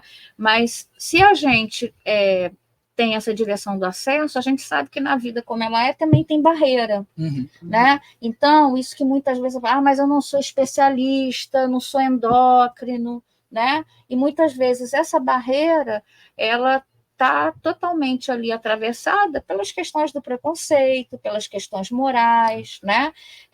Os usuários de transtorno mental, inclusive graves e persistentes, eles também são acompanhados nas clínicas da família, porque eles têm dente, eles têm estômago, têm útero, né? Tem as suas necessidades ali, né? Então, a gente trabalha com essa ideia de rede, né? Palavras, clichês, né? Palavras que o tempo todo vão aparecer aí para a saúde mental, para a atenção psicossocial. Território, rede, projeto terapêutico singular, né? Redução de danos, né? O tempo todo são orientadores aí dessa prática, tá? E em relação... Você quer fazer uma pergunta? Eu tô... Não, eu tô indo numa pergunta. Já sanei aquela minha dúvida, agora eu tô tranquilinho. Já aliviei. Partindo para as escolas, porque esse é um assunto um pouco delicado, porque alguns pais meio que, vamos botar aspas aí, ignoram certos comportamentos, enfim. E as crianças também precisam desse acolhimento. A gente está falando aqui de jovens, né? Os idosos também que precisam de um apoio, uma rede de apoio, mas muitas crianças também, adolescentes é aquela fase, né? Louca, aquela fase. Vocês acham que as escolas hoje, públicas, vamos colocar assim, precisam ter um olhar? Porque, para mim, é óbvio que precisa, mas vocês, como profissionais, vocês acham que as escolas estão preparadas para ter esse primeiro contato assim, das crianças, dos jovens, com psicólogos? Como isso pode ser feito? Eu estudei em escola pública e assim, não tinha absolutamente nada. Só para dizer que na RAPS, né, a gente tem um CAPS infantil, né, que se chama CAPSI. Né? São CAPs para atender infância e adolescência, né? Os CAPSIs, eles fazem um trabalho de território também e muito próximo às escolas, sabe? E as escolas próximas a eles, né? Um trabalho de matriciamento, vamos dizer assim, de poder falar dos casos mais graves, de poder encaminhar os casos graves para os CAPSIs também, dos CAPSIs poderem estar próximos às escolas para poder discutir algum caso, ou de pensar junto manejos com alguns casos que tenham na escola, né, que não precisem de CAPSI. Né? Os CAPSIs fazem isso também muito bem, sabe? Agora, as escolas, né, tem um outro projeto, né? Assim, as escolas têm psicopedagogo, tem pedagogo, né? Elas têm um trabalho ali também muito dentro que, né, cada escola vai ter uma forma diferente de lidar, né? E aí eu acho que também tem a ver com formação, né, dos professores, né, dependendo da área que está a escola, né? Eu acho que a escola ela está em território, a escola tem em territórios muito grandes, né, assim, e tem em territórios muito vulneráveis também, né? Acho que a gente não pode botar num pacote só que acontece isso nas escolas. Não, acho que depende. Né? Assim, tem escolas que estão dentro de territórios vulneráveis, que têm ações de polícia o tempo inteiro. Aqui no Rio a gente vê bastante isso acontecendo, infelizmente. Né? Se você vê a Maré, que é um território do CAPS, né? Do Maqueba, é um território que tem muitas vezes incursão da polícia e que fecha todas as escolas, né? Como é que essas crianças ficam diante de uma incursão policial dentro da comunidade delas? E é bizarro porque elas já têm um certo treinamento de quando tem tiroteio, elas já sabem o que fazer. Então elas vão para certas salas, ficam, né, abaixadas. Sim. Cara, imagina como é que isso deve, sabe, ficar na cabeça assim das crianças, porque enfim, é necessário. É da comunidade inteira, né? E a responsabilidade do professor também de lidar com tudo isso. Lidar com isso. Ele está chegando na comunidade, não pode entrar porque tem um tiroteio, então ele não chega. Se ele mora lá, ele não pode sair de casa. Né? Eu acho que a escola é um lugar de chegada das crianças, né? Que vai aparecer de tudo lá. Né? E eu acho que a partir do que apareça na escola, a saúde poder ajudar, sabe? Assim, poder estar junto, né? Porque eu acho que a escola é o primeiro lugar mesmo onde todas as questões maiores vão aparecer. Antes de chegar na saúde, vai chegar na escola. Né? E aí eu acho que tem também um outro movimento, né? Que é nas escolas, por exemplo, a TDAH, hoje os transtornos decorrentes de aprendizagem, né? E o quanto que isso chega para os CAPCIs, né?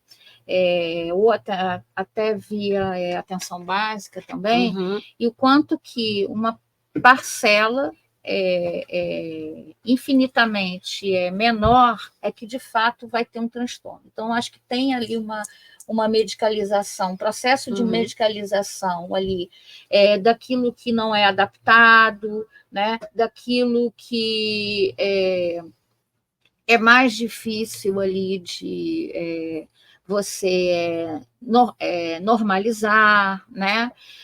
Então, você tem também, acho que um pouco esse tensionamento, e aí você vai patologizar essas situações. E eu acho que sem olhar, por exemplo, esses outros vetores da violência, né?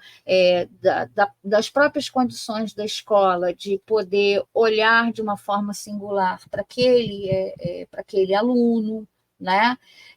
De padronizar, né? As pessoas num passado, né, recente, a gente teve ali discursos e uma perspectiva ali de retrocesso com relação à educação inclusiva, né, de que as pessoas que tinham uma deficiência, né, uma diversidade funcional, não poderiam estar numa escola, com muitas aspas, normal, porque isso atrasava os outros. Até hoje tem muita gente que pensa dessa maneira. Exatamente. Então, eu acho que isso é um discurso que atravessa as práticas, né?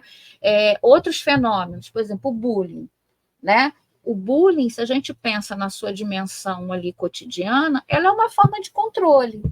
Aquela pessoa que é zoada, debochada, violentada, normalmente é aquela pessoa que foge de um certo padrão ali, né? A pessoa que inclusive nas questões onde as questões de gênero e da sexualidade também atravessam, né? Então, aquela pessoa que... E aí, esse controle vai se dar, né, de uma forma cotidiana ali, microfísico, micropolítico, né? E isso produz sofrimento psíquico. E aí, a criança, por exemplo, não quer ir para a escola, né? Mas não quer ir para a escola porque ou pode desenvolver uma série de sintomas ali de pânico, de ansiedade, enfim, ou a dificuldade dela de aprendizagem, tá? Porque talvez a metodologia não acompanhe as necessidades dela, né? Então, acho que são problemas muito maiores, né? Quando a gente sinaliza isso, né? Não é no sentido de culpabilizar a escola, mas de poder ampliar um debate e poder pensar outras estratégias. A gente aqui no Brasil tem experiências importantes pedagógicas, né, que vão pensar a escola de um outro jeito, né? Então, acho que... e que são apagadas, né? As questões, por exemplo, étnico-raciais, né? O quanto que isso produz sofrimento, né? E o quanto que na formação dos trabalhadores esse vetor de sofrimento, de adoecimento, ele não era incluído, e ainda é pouco incluído, né? É uma coisa muito trivial, tá? Para eu pensar uma política pública, eu preciso conhecer a minha população. Então, por isso a gente tem estudo epidemiológico, essas coisas, né? Entre outras coisas. Qual é o perfil daquela população? Então, quando a gente vai fazer uma ficha de acolhimento, por exemplo, e eu acho que a gente tem tentado enfrentar isso, né? Não só aqui no Rio, né? Mas em outros lugares, mas ainda assim há muito atravessamento, uma coisa simples. Você vai lá declarar raça e cor lá na sua ficha, né? Muitos dados estão em branco, né? Muitos dados é o que o profissional acha, né? Eu acho que aquela pessoa é negra, não, eu acho que ela é indígena. Sem você, sem a autodeclaração da pessoa. Então, um simples dado que pode parecer uma coisinha assim, insignificante, o quanto que ela impacta numa política pública e nas políticas da subjetividade, vamos dizer assim, tá? Eu acho que a gente tem muitos preconceitos ainda em relação a esse assunto, né? As pessoas são vistas como loucas, é louco, não sei o quê. E acho que a gente precisa, né, de informação. Acho que a informação é a base para uma sociedade menos preconceituosa em todos os sentidos, né? Foi muito legal a gente trazer esse assunto aqui. Para encerrar, eu queria que vocês falassem, se tiverem algum ponto para colocar que a gente não abordou aqui, sobre, enfim, se as pessoas quiserem chegar, se precisarem chegar, qual o primeiro ponto? A gente falou um pouquinho, né, sobre o atendimento básico, mas se vocês quiserem trazer alguma coisa nesse sentido também, fiquem à vontade, para divulgar também algum trabalho, alguma pesquisa, enfim, fiquem à vontade. Não, só falar um pouco do CAPS, né, do Miriam Makeba, é um CAPS AD, né, de álcool e outras drogas, que fica na 3.1, na Zona Norte. Né? Em Ramos, né? É um CAPS que engloba todo o território da 3.1, que é um território, né, que vem de Jardim América, Vigário Geral, Parada de Lucas, Cidade Alta, Cordovil, Maré, Complexo da Penha, Complexo do Alemão, Manguinhos, Bom Sucesso, Ramos e Olaria. Sim. É que tem, que realmente, né, tem esses números que são as APs, né, isso. Que a gente chama do Rio, são AP 1.0, 2.1, 3.1, 3.2, 3.3, vai até 5, que é lá na Zona Oeste, né? O CAPS Miriam Makeba fica na Professor Lacê, 485, em Ramos, na Rua da Imperatriz Leopoldinense, da Escola de Samba, né? E aí, quem quiser conhecer, né, o CAPS é porta aberta para todo mundo, né, que quiser ir lá, quiser conhecer, tiver o interesse de querer também fazer algum contato com alguém, né, com algum técnico do serviço, saber sobre as abordagens do serviço noturno, serviço no território, como é que é feito, estamos lá. Só para a gente não encerrar essa conversa antes de eu perguntar isso, que senão eu vou falar, ai meu Deus, eu não perguntei.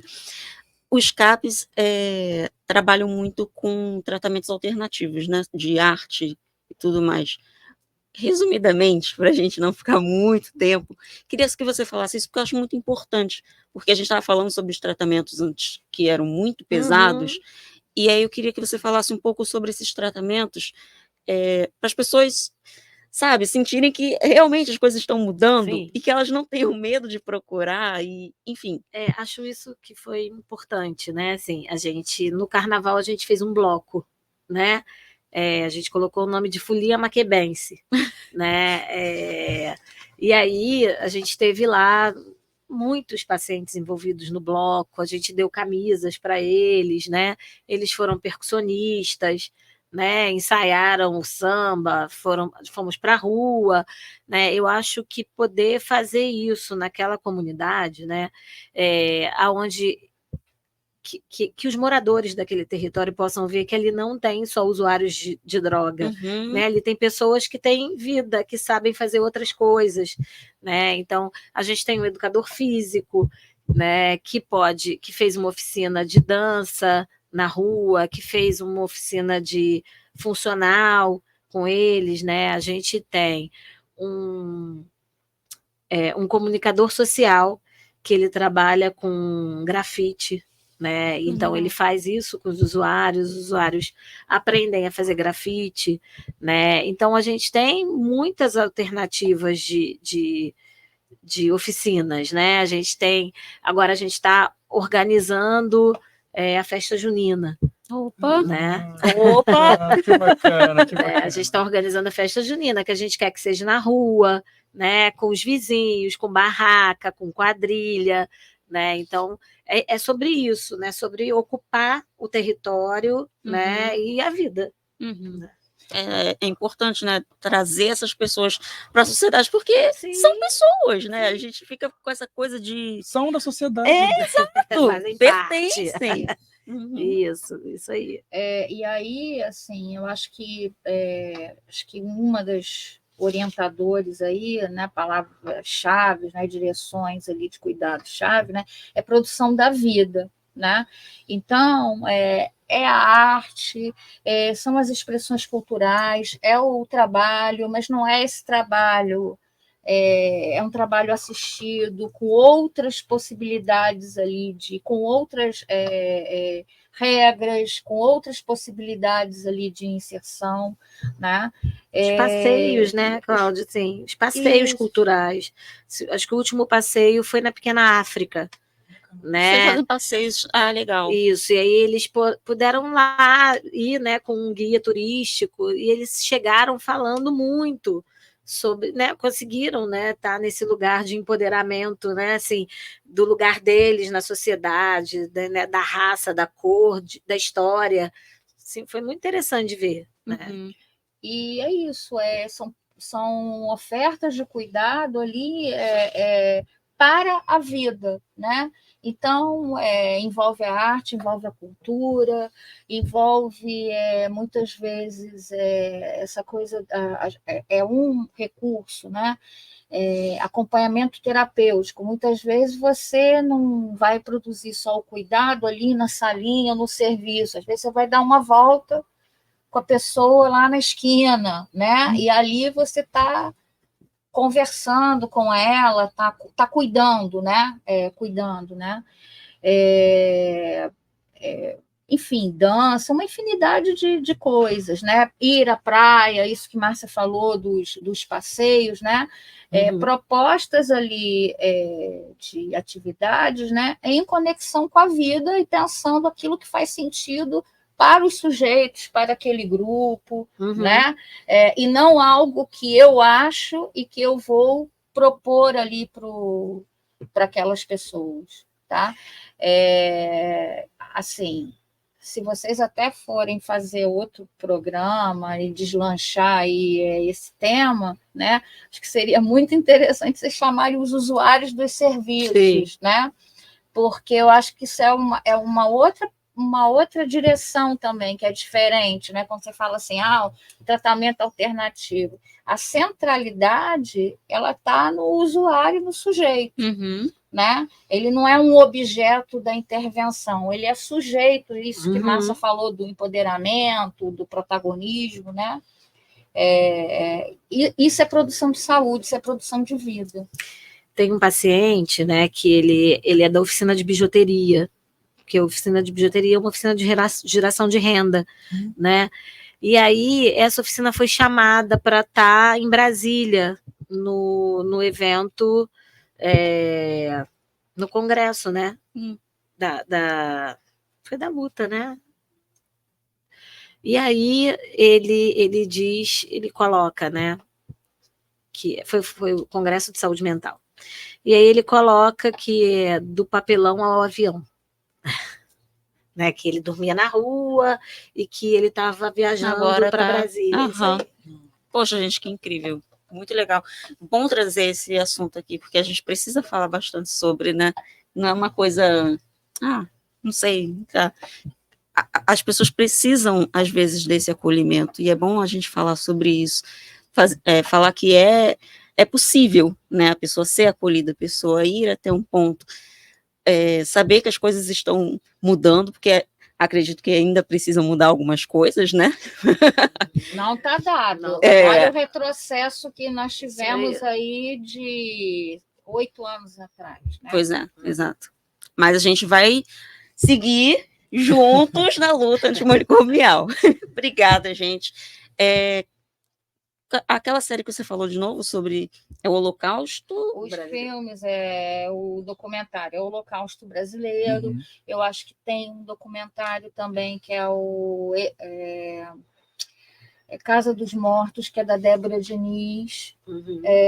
Esse está no YouTube, que fala dos manicômios judiciários, né? Acho que... E o filme Nise, do Coração da Loucura. Nise no Coração da Loucura. Tem o Bicho de Sete Cabeças também, né? Pesadíssimo.